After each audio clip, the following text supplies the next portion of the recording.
Bonjour. Si vous nous écoutez aujourd'hui, c'est que vous, en tant que transporteur, ou si vous êtes un courtier d'assurance, c'est qu'un de vos clients a connu un sinistre qui engage ou non sa responsabilité vis-à-vis des marchandises transportées qu'on lui a confiées. Tout d'abord, nous comprenons qu'un sinistre, qu'il soit couvert ou non, représente avant tout un problème. Et le gérer, c'est du temps pendant lequel vous n'êtes pas occupé à réaliser de nouvelles affaires ou à construire quelque chose de nouveau. C'est pourquoi nous avons eu l'idée de ce tutoriel, car nous aimerions vous faciliter la tâche en vous guidant dans la constitution d'un dossier de sinistre complet qui concerne une garantie CMR. Déterminer la responsabilité, ce n'est pas toujours évident, et il est impératif d'obtenir toutes les informations utiles et les documents essentiels afin de rendre possible une gestion de sinistre rapide, efficace et correcte. Tout comme un transporteur ne peut exécuter un transport sans son véhicule, un gestionnaire sinistre ne pourra pas gérer un dossier sans la présentation de certains documents et certaines informations. Je vous propose une approche chronologique des différentes étapes du transport afin de constituer un dossier de sinistre complet. Tout commence par l'ordre de transport envoyé au transporteur. Le transporteur recevra en premier lieu un ordre de transport afin de transporter les marchandises d'un point A à un point B, et ceci en échange d'un prix de transport convenu. Ce document mentionnera la quantité, la nature et le poids des marchandises à transporter.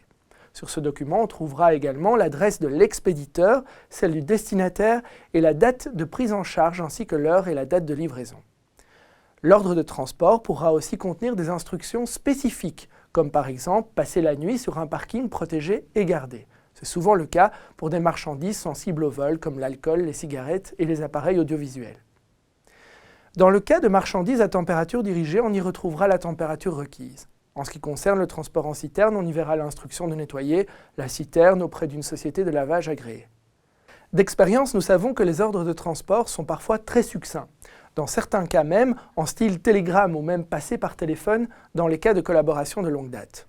Cependant, on oublie que le monde du transport est de plus en plus régulé et que de nouvelles dispositions légales sont d'application, notamment concernant l'arrimage des marchandises transportées. En Flandre, nous notons de nouvelles dispositions concernant le code de la route. En région wallonne, le gouvernement a aussi pris des dispositions qui sont en ligne avec les décisions prises par la région flamande. En gros, ça veut dire quoi tout ça? Et pourquoi est-ce que j'en parle ici, maintenant?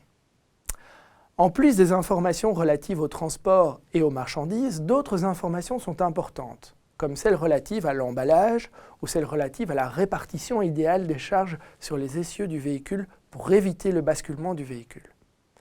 C'est pourquoi le législateur a scindé l'ensemble des responsabilités auprès de 4 acteurs différents, et ceci sauf convention contraire préalable et écrite entre les parties bien sûr.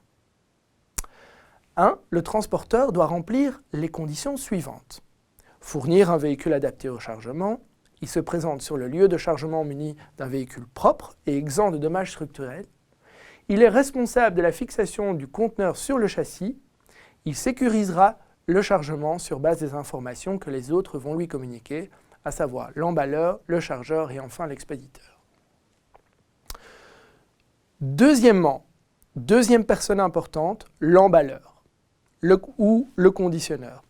Il doit remplir les conditions suivantes. L'emballeur doit décrire les marchandises et donner toutes les informations relatives à leur emballage. Si un risque existe que les marchandises puissent être endommagées par des sangles, l'emballeur décrira une méthode alternative de sécurisation des marchandises. Si cette méthode alternative lui impose des exigences sur l'utilisation d'un véhicule spécifique, celles-ci doivent être également communiquées. Troisième partie, le chargeur. Il doit remplir les conditions suivantes. Il est responsable de la répartition de la charge sur le véhicule. Il respecte la masse maximale admissible aux essieux du véhicule. Il rend possible un arrimage de façon correcte. Et enfin, quatrièmement, l'expéditeur. Et l'expéditeur est considéré comme la personne qui centralise toutes les informations et les documents dont on vient de parler. Il doit donc communiquer une description correcte des marchandises, la masse de la charge totale, toutes les informations nécessaires à l'emballage, les notifications de paramètres de transport inhabituels. D'autres informations encore plus techniques doivent être communiquées par l'expéditeur et nous vous référons à la législation de la région concernée. Sur base de ce qui précède, il est certain qu'un ordre de transport devra être complet et bien différent de ceux qu'on peut constater aujourd'hui comme un simple coup de fil. Vous l'aurez compris, ces ordres doivent être suffisamment riches en directives pour bien guider la mission du transporteur. Mais une chose est certaine, le législateur a voulu clarifier les responsabilités. L'avenir nous dira si l'objectif est atteint. Pas si simple, diront certains, mais un gestionnaire sinistre CMR doit être au courant de cette problématique afin de défendre au mieux les intérêts de son assuré, le transporteur. Nous arrivons maintenant au second document important, le document de transport ou la lettre de voiture CMR. Le gestionnaire sinistre aura impérativement besoin de ce document pour la gestion du dossier. Il devra surtout disposer de la lettre de voiture signée avec les réserves éventuellement émises par le destinataire. Une lettre de voiture CMR est constituée de 4 exemplaires. Le premier pour l'expéditeur, le deuxième pour le destinataire et le troisième et le quatrième pour le transporteur. Pour une meilleure compréhension, nous allons analyser quelques cases dans la lettre de voiture qui sont importantes dans le cadre du sinistre CMR. Prenons tout d'abord la case numéro 9, les réserves du transporteur chauffeur. Cette case est la plus importante pour le transporteur, ou plutôt son chauffeur. Il est donc important pour le transporteur, en cas de nécessité, d'utiliser cette case dans quelque langue que ce soit, éventuellement en dialecte, avec une explication à l'aide d'un dessin s'il le faut. S'il s'agit par exemple d'un mauvais arrimage ou d'un arrivage instable.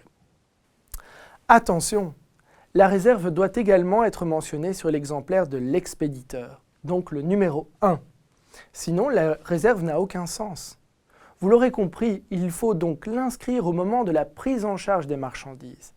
Il faut donc tenir compte du fait que si aucune réserve n'est indiquée sur la lettre de voiture, donc sur l'exemplaire du transporteur et de l'expéditeur, la responsabilité incombera au transporteur dans 90% des cas, car la CMR prévoit une responsabilité présupposée du transporteur. Raison pour laquelle, en cas de doute, l'assureur mandatera un expert afin d'organiser une expertise contradictoire. Il faut donc rester vigilant. N'oubliez pas que l'article 8 de la Convention CMR prévoit que lors de la prise en charge de la marchandise, le transporteur est tenu de vérifier 2 choses. Premièrement, l'exactitude des mentions de la lettre de voiture relative au nombre de colis, ainsi qu'à leur marque et numéro. Et deuxièmement, l'état apparent des marchandises et de leur emballage. Si le transporteur n'a pas de moyens raisonnables de vérifier l'exactitude de ces mentions, il sera tenu d'émettre une réserve sur la lettre de voiture, et ceci au moment de la prise en charge. Concernant ce point, il est important de souligner que le transporteur a pour obligation le contrôle de la marchandise et de son emballage, mais pas de contrôler s'il s'agit d'un emballage conditionnement des marchandises adéquat pour un transport terrestre. Ceci est une obligation de l'expéditeur qui doit prendre les mesures nécessaires concernant un emballage, un conditionnement adéquat en vue d'une expédition par la route. Prenons ensuite la case numéro 10. Elle fait mention d'une description aussi détaillée que possible des marchandises, du nombre, de la nature de l'emballage et de la nature des marchandises, poids, volume, etc. Ces renseignements donnent l'occasion au chauffeur de contrôler sa cargaison et, comme mentionné préalablement, d'émettre, si nécessaire, des réserves dans la case numéro 9 dont on vient de parler. Pour les gestionnaires, cette dernière case est aussi très utile, car sur base des informations comme le poids et le nombre des marchandises, il pourra contrôler si oui ou non la fameuse limitation de responsabilité est d'application. Pour rappel, nous nous référons ici à l'article 23.3 de la Convention CMR, lequel prévoit cette limitation de responsabilité à plus ou moins 10 € par kilo brut de marchandises endommagées ou perdues. Discutons ensuite de la case numéro 13. Elle indique des instructions données par l'expéditeur, comme par exemple l'interdiction de transborder, le délai pendant lequel le transport doit être effectué, l'obligation de sceller la remorque, l'obligation d'utiliser un parking sécurisé spécifique, et bien d'autres encore.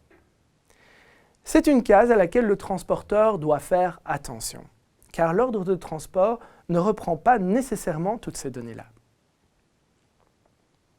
Prenons maintenant la case numéro 14. Cette case reprend l'adresse et la signature de l'expéditeur.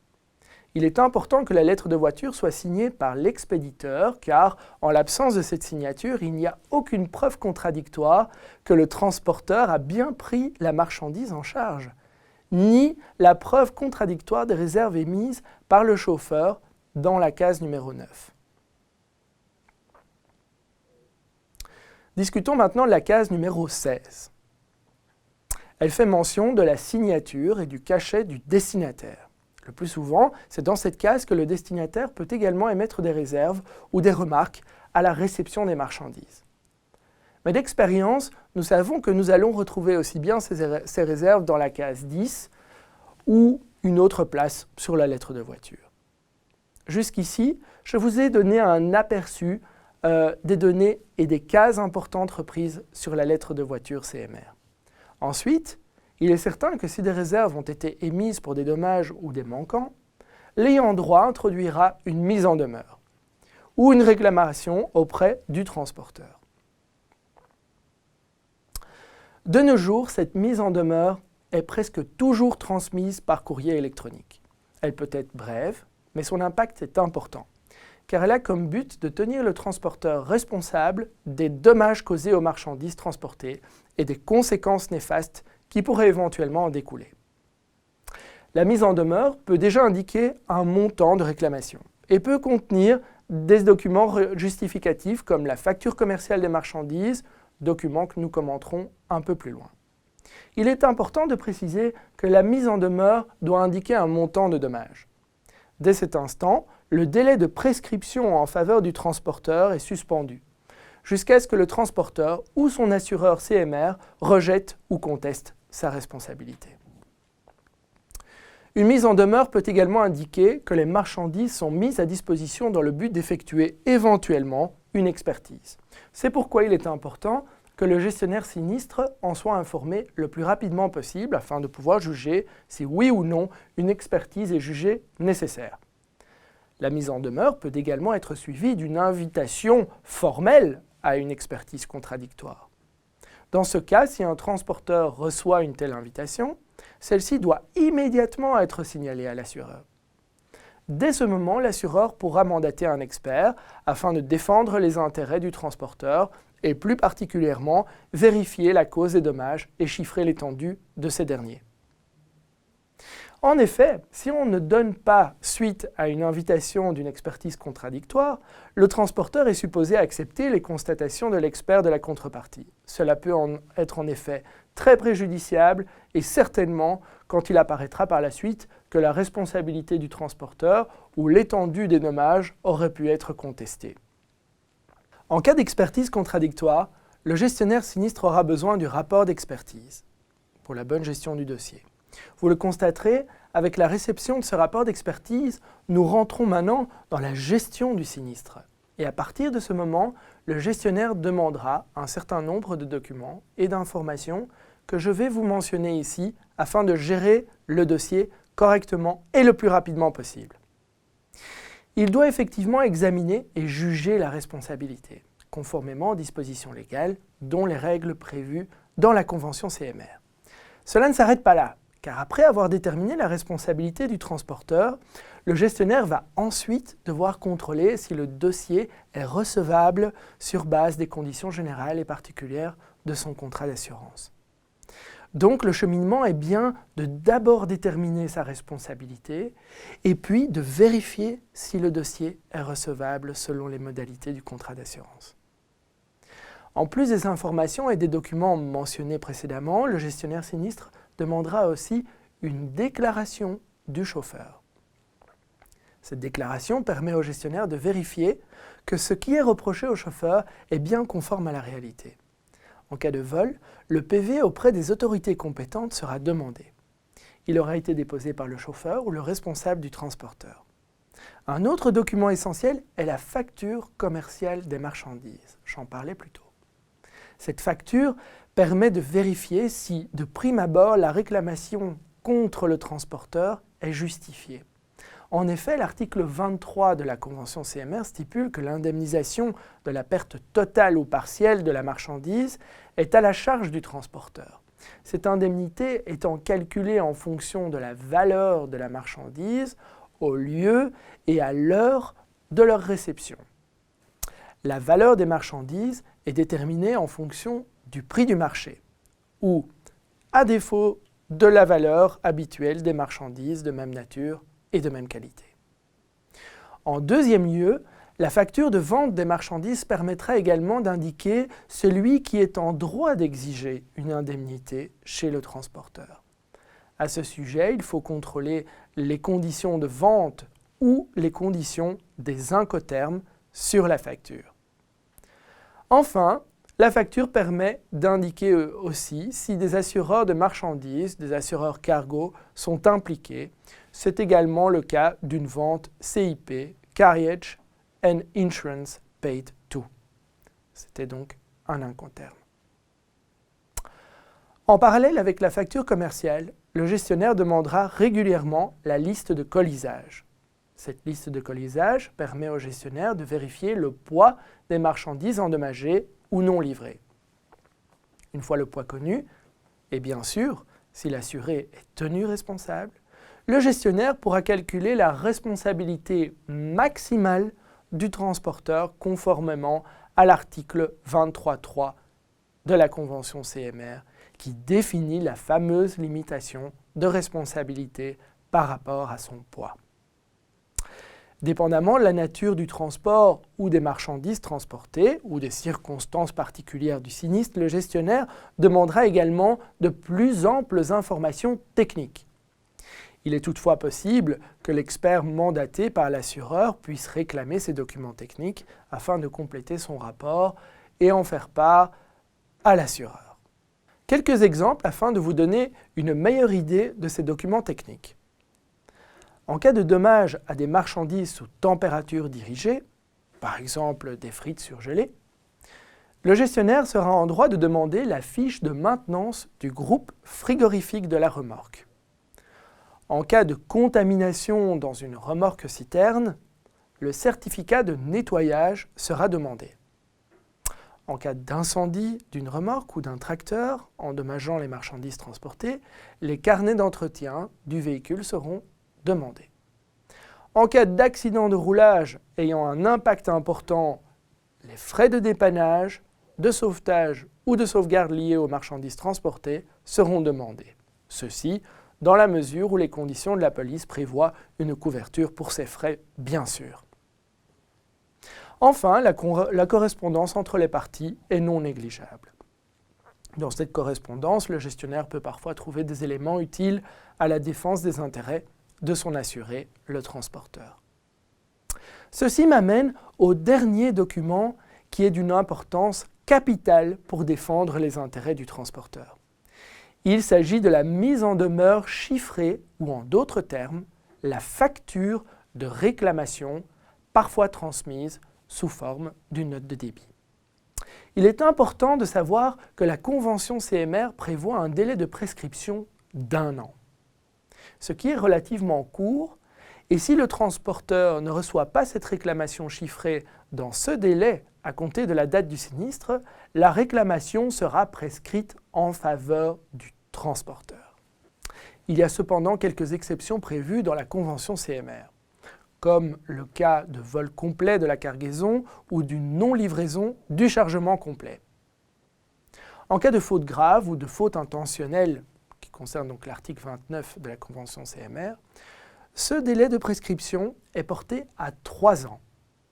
et sans la limitation de responsabilité prévue à l'article 23.3 de la Convention. Ceci nous amène à la fin de ce tutoriel concernant les documents et les informations utiles afin de constituer un dossier de sinistre complet en CMR. Si certains aspects de cet exposé ne sont pas clairs ou si vous voulez obtenir davantage d'informations, n'hésitez pas à nous contacter sur l'adresse transport@verheyen.be. Plus que jamais, nous visons avec vous une gestion rapide, efficace et professionnelle d'un dossier de sinistre en CMR. Il ne me reste plus qu'à vous remercier de votre attention en espérant que ce bref exposé vous permettra de mieux comprendre pourquoi tous ces documents et informations sont nécessaires pour que nous puissions au mieux défendre les intérêts de nos transporteurs. À bientôt pour d'autres formations ou tutoriels. Merci.